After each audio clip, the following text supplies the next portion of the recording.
Quelle était la différence entre le Fils et Dieu le Père?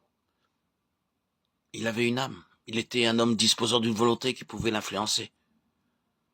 Ne pensons pas que parce qu'il était Dieu, les choses étaient faciles pour lui.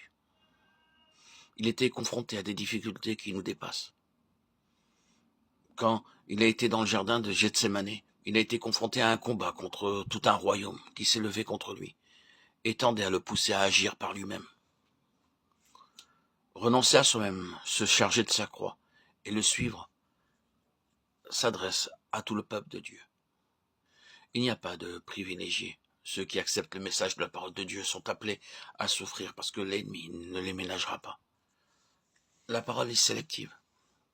Elle ne permet aucune argumentation. Elle ne s'impose pas à nous. Avons-nous réellement renoncé à nous-mêmes? Si c'est le cas, nous connaîtrons vraiment le salut de notre âme selon Luc 21. Et nous aurons à nous opposer à notre âme qui est toujours prête à nous inciter à la satisfaire. L'apôtre Jacques dit qu'aucun homme ne peut maîtriser sa langue. En changeant de vie, il faut que Christ devienne notre vie. Alors notre langue sera au service de Dieu. Mais si nous ne vivons pas la croix, notre langue causera beaucoup de dommages. Dans Luc 21, le Seigneur dit, par votre persévérance, vous sauverez vos âmes. Le salut de notre âme signifie qu'elle est libérée du pouvoir de notre moi et se trouve au service du Seigneur, entièrement assujettie à l'esprit dont elle est la servante.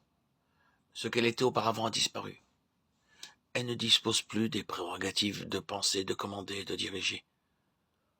Comment cela peut-il se produire? Nous devons nous offrir entièrement à Dieu de façon à permettre à la croix d'établir en nous la seigneurie de Christ. Seule la croix a le pouvoir de le faire. Nous devons recevoir Christ et vouloir qu'il règne. Mais s'il est simplement sauveur, nous n'y parviendrons pas. Il doit être Seigneur, disposant d'une entière liberté pour agir en nous. Pour que nous soyons dans les réalités pratiques de ces versets 34 et 35, nous devons nous tenir sur la base de notre position en Christ.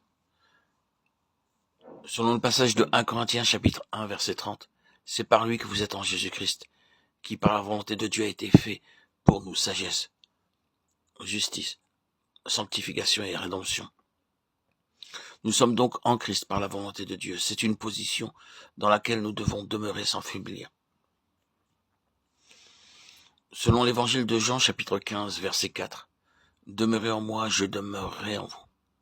Comme le sarment ne peut de lui-même porter du fruit s'il ne demeure attaché au cep, ainsi vous ne le pouvez pas non plus, si vous ne demeurez en moi.